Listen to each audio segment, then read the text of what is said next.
ચલો હવે જોઈએ સ્વાધ્યાય 5.15. એક બિલ્ડિંગના ગ્રાઉન્ડ ફ્લોર પર રહેલ પંપ મોટર 30 મીટર ક્યુબ કદની ટાંકીને 15 મિનિટમાં ભરી શકે છે.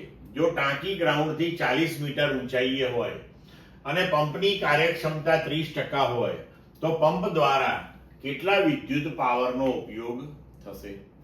હવે પંપ દ્વારા કેટલા વિદ્યુત પાવરનો ઉપયોગ થશે? આપણે વિદ્યુત પાવર આપીએ છીએ, તેનાથી મોટર કાર્ય કરે છે અને પાણીને ઉપર ચડાવે છે, બરોબર? તો વિદ્યુત પાવર જે છે એ ઇનપુટ પાવર થયો કહેવાય.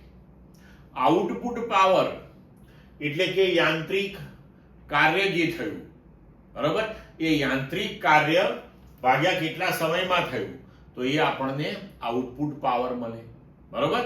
તો હવે પહેલા આપણે જે માહિતી આપી છે તે જોઈએ. તો કદ પાણીનું 30 મીટર ક્યુબ, 40 મીટર ઊંચાઈએ આપણે તેને લઈ જઈએ છીએ 15 મિનિટમાં, એટલે કે 15 ગુણ્યા 60 બરાબર 900 સેકન્ડમાં.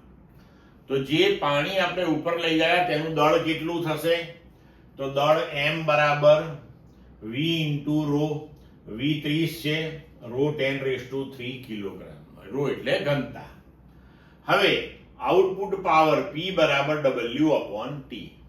w બરાબર mg એટલે કે બળ ગુણ્યા સ્થાનાંતર h ભાગ્યા t.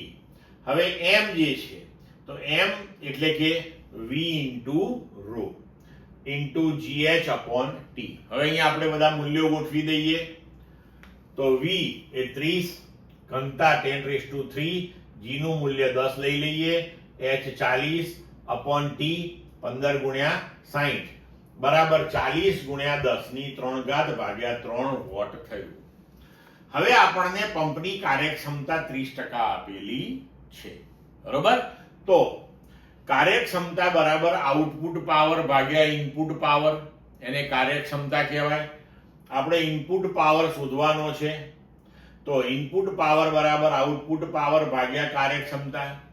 તો આઉટપુટ પાવર કેટલો આવ્યો? 40 ગુણ્યા 10⁻³ ભાગ્યા 3 અને કાર્યક્ષમતા 30% એટલે 30 ભાગ્યા 100. એ 100 ને આપણે અહીંયા ઉપર લખ્યું તો આપણને ઇનપુટ પાવર મળ્યો 44.4 ગુણ્યા 10⁻³ વોટ. એટલે કે આટલા વિદ્યુત પાવરનો અહીંયા ઉપયોગ થયો હશે. ક્લિયર?